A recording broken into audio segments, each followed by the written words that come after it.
प्रातः काल था। आषाढ़ का पहला दोनगरा निकल गया था। कीट पतंग चारों तरफ रेंगते दिखाई देते थे। तिलोत्तमा ने वाटिका की ओर देखा तो वृक्ष और पौधे ऐसे निखर गए थे जैसे साबुन से मैंने कपड़े निखर जाते हैं। उन पर एक विचित्र आध्यात्मिक शोभा छाई हुई थी, मानो योगी व आनंद में मग्न पड़े हों। चिड़ियों में असाधारण चंचलता थी। डाल डाल, पात पात चहकती फिरती थी। तिलोत्तमा बाग में निकल आई। वह भी इन्हीं पक्षियों की भांति चंचल हो गई थी। कभी किसी पौधे की देखती, कभी किसी फूल पर पड़ी हुई जल की बूंदों को हिलाकर अपने मुंह पर उनके शीतल छींटे डालती। लाजबीर बहुटिया रेंग रही थी। वह उन्हें चुनकर हथेली पर रखने लगी। सहसा उसे एक काला वृहत्काय सौंप रेंगता दिखाई दिया। उसने पिल्लाकर कहा, अम्मा, नागजी जा रहे हैं, लाओ थोड़ा सा दूध उनके लिए कटोरे में रख दूं। अम्मा ने कहा, जाने दो बेटी, हवा खाने निकले होंगे। तिलोत्तमा, गर्मियों में कहाँ चले जाते हैं, दिखाई नहीं देते। माँ, कहीं जाते नहीं बेटी, अपनी बॉबी में पड़े रहते हैं। तिलोत्तमा, और कहीं नहीं जाते। माँ बेटी, हमारे देवता है और कहीं क्यों जाएंगे। तुम्हारे जन्म के साल से ये बराबर यही दिखाई देते हैं। किसी से नहीं बोलते, बच्चा पास से निकल जाए पर जरा भी नहीं ताकते। आज तक कोई चूहिया भी नहीं पकड़ी। तिलोत्तमा, तो खाते क्या होंगे। माँ बेटी, ये लोग हवा पर रहते हैं, इसी से इनकी आत्मा दिव्य हो जाती है। अपने पूर्वजन्म की बातें इन्हें याद रहती हैं, आने वाली बातों को भी जानते हैं। कोई बड़ा योगी जब अहंकार करने लगता है तो उसे दंडस्वरूप इस योनि में जन्म लेना पड़ता है। जब तक प्रायश्चित पूरा नहीं होता तब तक वह इस योनि में रहता है। कोई कोई तो 100-100, 200-200 वर्ष तक जीते रहते हैं। तिलोत्तमा, इसकी पूजा न करो तो क्या करें। माँ बेटी, कैसी बच्चों की सी बातें करती हो। नाराज हो जाया तो सिर पर न जाने क्या विपत्ति आ पड़े। तेरे जन्म के साल पहले पहल दिखाई दिए थे, तब से साल में 10-5 बार अवश्य दर्शन दे जाते हैं। इनका ऐसा प्रभाव है कि आज तक किसी के सिर में दर्द तक नहीं हुआ। तू कई वर्ष हो गए। तिलोत्तमा बालिका से युवती हुई। विवाह का शुभ अवसर आ पहुंचा। बारात आई, विवाह हुआ। तिलोत्तमा के पति गृह जाने का मुहूर्त आ पहुंचा। नई वधू का श्रृंगार हो रहा था। भीतर बाहर हलचल मची हुई थी, ऐसा जान पड़ता था भगदड़ पड़ी हुई है। तिलोत्तमा के हृदय में वियोग दुख की तरंगें उठ रही हैं। वह एकांत में बैठकर रोना चाहती है। आज माता पिता, भाई बंधु, सखियां सहेलियां सब छूट जाएगी। फिर मालूम नहीं कब मिलने का संयोग हो। न जाने अब कैसे आदमियों से पाला पड़ेगा। न जाने उनका स्वभाव कैसा होगा। न जाने कैसा बर्ताव करेंगे। अम्मा की आंखें एक क्षण भी न थमेंगी। मैं एक दिन के लिए कहीं चली जाती थी तो वे रो रो कर व्यथित हो जाती थी। अब ये जीवन पर्यंत का वियोग कैसे सहेंगी। उनके सिर में दर्द होता था जब तक मैं धीरे धीरे न मलूं, उन्हें किसी तरह कल चैन ही न पड़ती थी। बाबूजी को पान बनाकर कौन देगा। मैं जब तक उनका भोजन न बनाऊं, उन्हें कोई चीज रुचती ही न थी। अब उनका भोजन कौन बनेगा। मुझसे इनको देखे बिना कैसे रहा जाएगा। यहाँ जरा सिर में दर्द भी होता था तो अम्मा और बाबूजी घबरा जाते थे। तुरंत वैद्य हकीम आ जाते थे। वहाँ न जाने क्या हाल होगा। भगवान, बंद घर में कैसे रहा जाएगा। न जाने वहाँ खुली छत है या नहीं। होगी भी तो मुझे कौन सोने देगा। भीतर घुट घुट कर मरूंगी। जगने में जरा देर हो जाएगी तो ताने मिलेंगे। यहाँ सुबह को कोई जगाता था तो अम्मा कहती थी, सोने दो। कच्ची नींद जाग जाएगी तो सिर में पीड़ा होने लगेगी। वहाँ व्यंग सुनने पड़ेंगे। बहू आलसी है, दिन भर खाट पर पड़ी रहती है। वे पति तो बहुत सुशील मालूम होते हैं। हाँ, कुछ अभिमान अवश्य है। कहो उनका स्वभाव निठुर हुआ तो। सहसा उनकी माता ने आकर कहा, बेटी, तुमसे एक बात कहने की याद न रही। वह नाग पूजा अवश्य करती रहना। घर के और लोग चाहे मना करें, पर तुम इसे अपना कर्तव्य समझना। अभी मेरी आंखें जरा जरा झपक गई थी। नाग बाबा ने स्वप्न में दर्शन दिए। तिलोत्तमा, अम्मा, मुझे भी उनके दर्शन हुए हैं, पर मुझे तो उन्होंने बड़ा विकार रूप दिखाया। बड़ा भयंकर स्वप्न था। माँ, देखना तुम्हारे घर में कोई स्वप्न मारने पाए। यह मंत्र नित्य पास रखना। तिलोत्तमा अभी कुछ जवाब न देने पाई थी कि अचानक बारात की ओर से रोने के शब्द सुनाई दिए। एक क्षण में हाहाकार मच गया। भयंकर शोक घटना हो गई। वर को सांप ने काट लिया। वह बहू को विदा कराने आ रहा था। पालकी में मसनद के नीचे एक काला सांप छिपा हुआ था। वर ज्यों ही पालकी में बैठा, सांप ने काट लिया। चारों ओर कोहराम मच गया। तिलोत्तमा पर तो मनोवज्रपात हो गया। उसकी माँ सिर पीट पीट रोने लगी। उसके पिता बाबू जगदीश चंद्र मूर्छित होकर गिर पड़े। हृदय रोग से पहले ही से ग्रस्त थे। झाड़ फूंक करने वाले आए, डॉक्टर बुलाए गए, पर विष घातक था। जरा देर में वर के होंठ नीले पड़ गए, नख काले हो गए, मूर्छा आने लगी। देखते देखते शरीर ठंडा पड़ गया। इधर उषा की लालिमा ने प्रकृति को अलोकित किया, उधर टिमटिमाता हुआ दीपक बुझ गया। जैसे कोई मनुष्य बोरों से लदी हुई नाव पर बैठा हुआ मन में झुंझलाता है कि यह और तेज क्यों नहीं चलती, कहीं आराम से बैठने की जगह नहीं, राह इतनी हिल क्यों रही है, मैं व्यर्थ ही इसमें बैठा। पर अकस्मात नाव को भावर में पड़ते देखकर उसके मस्तूल से चिपट जाता है। वही दशा तिलोत्तमा की हुई। अभी तक वह वियोगी दुख में ही मग्न थी, ससुराल के कष्टों और दुर्व्यवस्थाओं की चिंताओं में पड़ी हुई थी। पर अब उसे होश आया कि इस नाव के साथ मैं भी डूब रही हूँ। एक क्षण पहले वह कदाचित जिस पुरुष पर झुंझला रही थी, जिसे लुटेरा और डाकू समझ रही थी, वह अब कितना प्यारा था। उसके बिना अब जीवन एक दीपक था, बुझा हुआ, एक वृक्ष था, फल फूल विहीन। अभी एक क्षण पहले वह दूसरों की ईर्ष्या का कारण थी, अब दया और करुणा की। थोड़े ही दिनों में उसे ज्ञात हो गया कि मैं पति विहीन होकर संसार के सब सुखों से वंचित हो गई। फिर 1 वर्ष बीत गया। जगदीश चंद्र पक्के धर्मावलंबी आदमी थे, पर तिलोत्तमा का वैधव्य उनसे न सहा गया। उन्होंने तिलोत्तमा के पुनर्विवाह का निश्चय कर लिया। हंसने वालों ने तालियां बजाईं, पर जगदीश बाबू ने हृदय से काम लिया। तिलोत्तमा पर सारा घर जान देता था। उसकी इच्छा के विरुद्ध कोई बात न होने पाती, यहाँ तक कि वह घर की मालकिन बना दी गई थी। सभी ध्यान रखते कि उसकी रंज ताज़ा न होने पाए, लेकिन उसके चेहरे पर उदासी छाई रहती थी, जिसे देखकर लोगों को दुख होता था। पहले तो माँ भी इस सामाजिक अत्याचार पर सहमत न हुई, लेकिन बिरादरी वालों का विरोध जो जो बढ़ता गया, उसका विरोध ढीला पड़ता गया। सिद्धांत रूप से तो प्रायः किसी को आपत्ति न थी, किंतु उसे व्यवहार में लाने का साहस किसी में न था। कई महीनों के लगातार प्रयास के बाद एक कुलीन सिद्धांतवादी सुशिक्षित वर मिला। उसके घरवाले भी राजी हो गए। तिलोत्तमा को समाज में अपना नाम बिकते देखकर दुख होता था। वह मन में कुर्ती थी कि पिताजी नाहक मेरे लिए समाज में निक्कू बन रहे हैं। अगर मेरे भाग्य में सुहाग लिखा होता तो यह वज्र ही क्यों गिरता। तो उसे कभी कभी ऐसी शंका होती थी कि मैं फिर विधवा हो जाऊंगी। जब विवाह निश्चित हो गया और वर की तस्वीर उसके सामने आई तो उसकी आंखों में आंसू भर आए। चेहरे से कितनी सज्जनता, कितनी दृढ़ता, कितनी विचारशीलता टपकती थी। वह चित्र को लिए हुए माता के पास गई और शर्म से सिर झुकाकर बोली, अम्मो, मुंह मुझे तो न खोलना चाहिए, पर अवस्था ऐसी आ पड़ी है कि बिना मुंह खोले रहा नहीं जाता। आप बाबूजी को मना कर दें। मैं जिस दशा में हूँ संतुष्ट हूँ। मुझे ऐसा भय हो रहा है कि अब की फिर वही शोक घटना। Dot dot dot dot dot dot dot dot. माँ ने सहमी हुई आंखों से देखकर कहा, बेटी कैसी अशगुन की बात मुंह से निकाल रही हो। तुम्हारे मन में भय समा गया है, इसी से यह भ्रम होता है। जो होनी थी वह हो चुकी। अब क्या ईश्वर क्या तुम्हारे पीछे पड़े ही रहेंगे। तिलोत्तमा, हाँ, मुझे तो ऐसा मालूम होता है। माँ, क्यों, तुम्हें ऐसी शंका क्यों होती है। तिलोत्तमा, न जाने क्यों, कोई मेरे मन में बैठा हुआ कह रहा है कि फिर अनिष्ट होगा। मैं प्रायः नित्य डरावने स्वप्न देखा करती हूँ। रात को मुझे ऐसा जान पड़ता है कि कोई प्राणी जिसकी सूरत सौंप से बहुत मिलती जुलती है मेरी चारपाई के चारों ओर घूमता है। मैं भय के मारे चुप्पी साध लेती हूँ, किसी से कुछ कहती नहीं। माँ ने समझा ये सब भ्रम है। विवाह की तिथि नियत हो गई।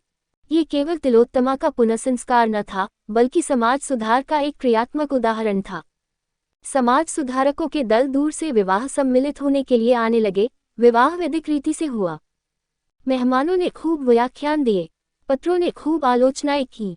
बाबू जगदीश चंद्र के नैतिक साहस की सराहना होने लगी। तीसरे दिन बहू के विदा होने का मुहूर्त था। जनवासे में यथासाध्य रक्षा के सभी साधनों से काम लिया गया था। बिजली की रोशनी से सारा जनवास दिन सा हो गया था।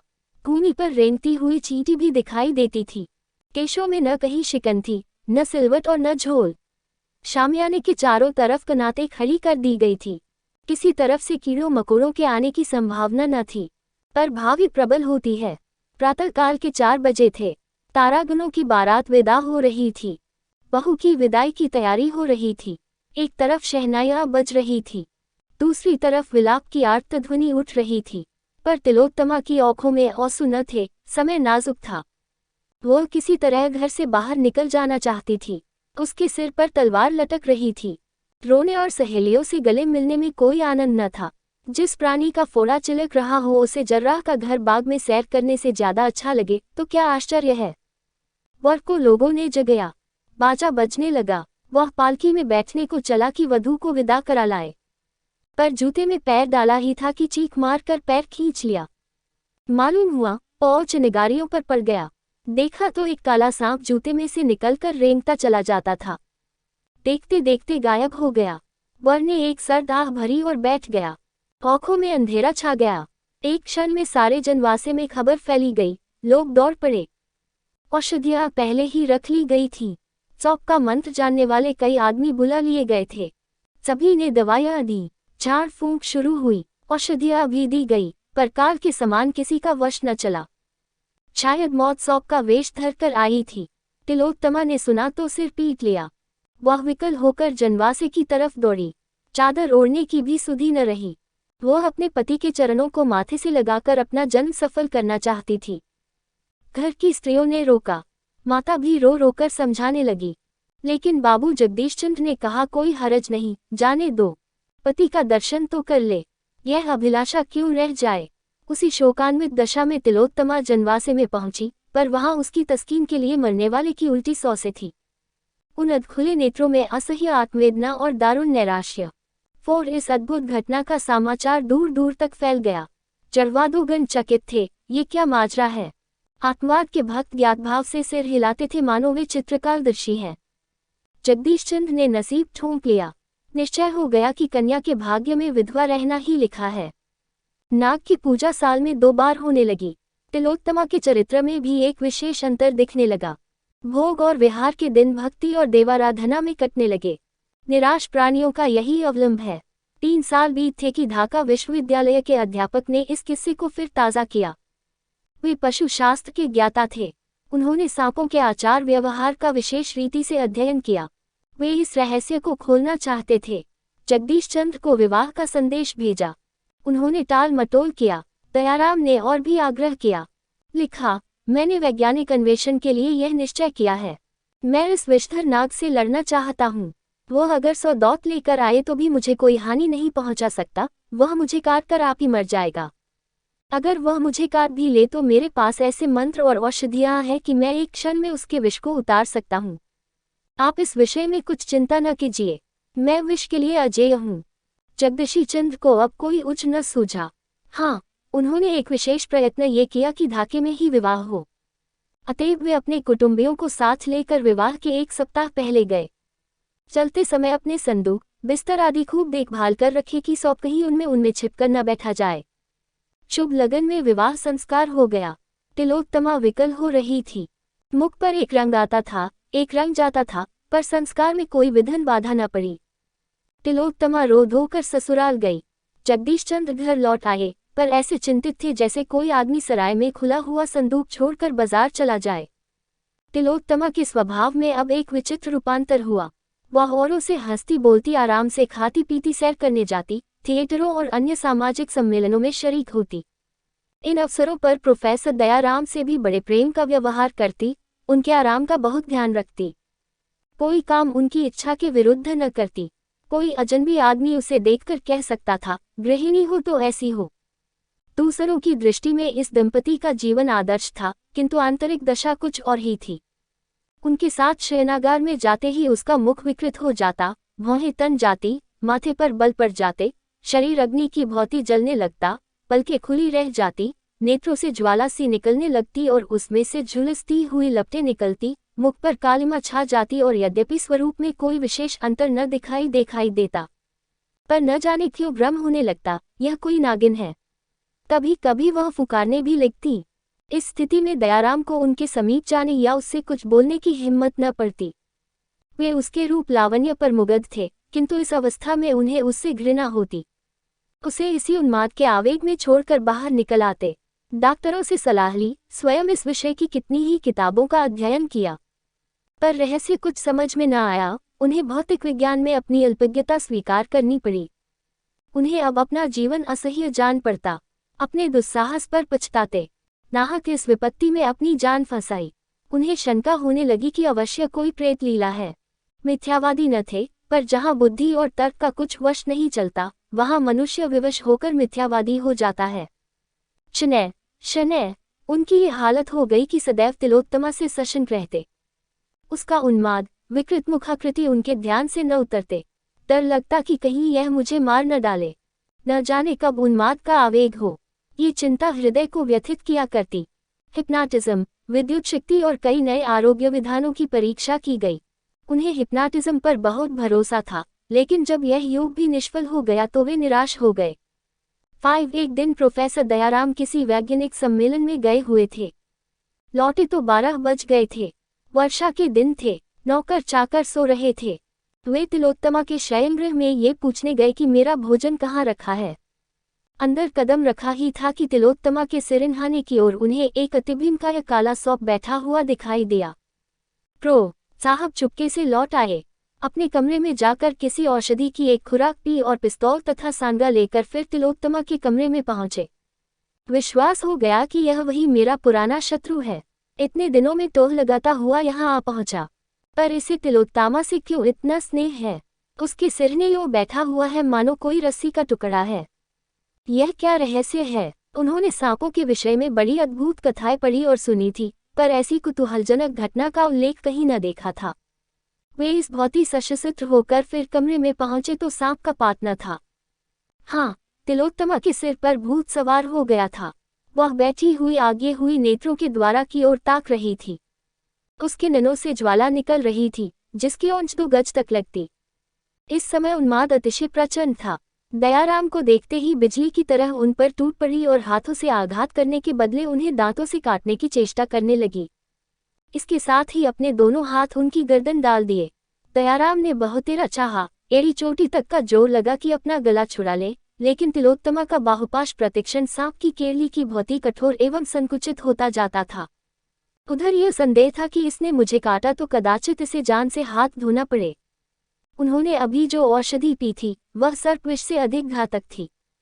इस दशा में उन्हें ये शोकमय विचार उत्पन्न हुआ, ये भी कोई जीवन है कि दंपति का उत्तरदायित्व तो सब सिर पर सवार, उसका सुख नाम का नहीं, उल्टे रात दिन जान का खटका। यह क्या माया है। वह सौंप कोई प्रेत तो नहीं है जो इसके सिर आकर ये दशा कर दिया करता है। कहते हैं कि ऐसी अवस्था में रोगी पर चोट की जाती है, वह प्रेत पर ही पड़ती है। नीचे जातियों में इसके उदाहरण भी देखे हैं। वे इसी हिंसंबेस में पड़े हुए थे कि उनका दम घुटने लगा। तिलोत्तमा के हाथ रस्सी के फंदे की भांति उनकी गर्दन को कस रहे थे। वे दीन असहाय भाव से इधर उधर ताकने लगे। क्यों कर जान बचे, कोई उपाय न सूझ पड़ता था। सांस लेना तुस्तर हो गया, देह शिथिल पड़ गई, पैर थरथराने लगे। सहसा तिलोत्तमा ने उनके बाहों की ओर मुंह बढ़ाया। दयाराम कांप उठे। मृत्यु औखी के सामने नाचने लगी। मन में कहा, यह इस समय मेरी स्त्री नहीं विषैली भयंकर नागिन है, इसके विष से जान बचानी मुश्किल है।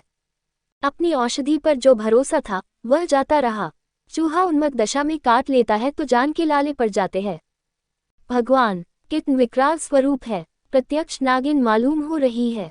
अब उल्टी पड़े या सीधी इस दशा का अंत करना ही पड़ेगा। उन्हें ऐसा जान पड़ा कि अब गिरा ही चाहता हूँ। तिलोत्तमा बार बार सौंप की भांति फूंकार मारकर जीभ निकालते हुए उनकी ओर झपटती थी। एकाएक वह बड़े कर्कश स्वर से बोली, मूर्ख, तेरा इतना साहस कि तू इस सुंदरी से प्रेमलिंगन करे। ये कहकर वह बड़े वेग से काटने को दौड़ी। दयाराम का धैर्य जाता रहा। उन्होंने दाहिना हाथ सीधा किया और तिलोत्तमा की छाती पर पिस्तौल चला दिया। तिलोत्तमा पर कुछ असर न हुआ। बाहें और भी कड़ी हो गई। आंखों से चिनगारियां निकलने लगी। दयाराम ने दूसरी गोली दाग दी। ये चोट पूरी पड़ी। तिलोत्तमा का बाहुबंधन ढीला पड़ गया। एक क्षण में उसके हाथ नीचे को लटक गए, सिर झुक गया और वह भूमि पर गिर पड़ी।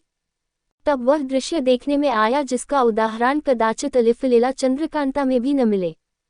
वही फ्लंग के पास जमीन पर एक काला दीर्घकाय सर्प पड़ा तड़प रहा था। उसकी छाती और मुंह से खून की धारा बह रही थी। दयाराम को अपनी आंखों पर विश्वास न आता था। ये कैसी अद्भुत प्रेत लीला थी। समस्या क्या है, किससे पूछूं। इस तिलस्म को तोड़ने का प्रयत्न करना मेरे जीवन का एक कर्तव्य हो गया। उन्होंने सौंगे से सौंप की देह में एक कोचा मारा और फिर वे उसे लटकाए हुए आंगन में लाए। बिल्कुल बेदम हो गया था। उन्होंने उसे अपने कमरे में ले जाकर एक खाली संदूक में बंद कर दिया। उसमें भूस भरवा कर बरामदे में लटकाना चाहते थे। इतना बड़ा गेहूंमन सांप किसी ने न देखा होगा। तब वे तिलोत्तमा के पास गए। डर के मारे कमरे में कदम रखने की हिम्मत न पड़ती थी। हाँ, इस विचार से कुछ तस्कीन होती थी कि सर्प प्रेत मर गया है तो उसकी जान बच गई होगी। इस आशा और भय की दशा में वे अंदर गए तो तिलोत्तमा आईने के सामने खड़ी केश संवार रही थी। दयाराम को मानो चारों पदार्थ मिल गए। तिलोत्तमा का मुख कमल खिला हुआ था। उन्होंने कभी उसे इतना प्रफुल्लित न देखा था। उन्हें देखते ही वह उनकी ओर प्रेम से चली और बोली, आज इतनी रात तक कहाँ रहे? दयाराम प्रेमोन्नत होकर बोले, एक जलसे में चला गया था। तुम्हारी तबीयत कैसी है? कहीं दर्द नहीं है? तिलोत्तमा ने उनको आश्चर्य से देखकर पूछा, तुम्हें कैसे मालूम हुआ? मेरी छाती में ऐसा दर्द हो रहा है जैसे चिलक पर गई हो।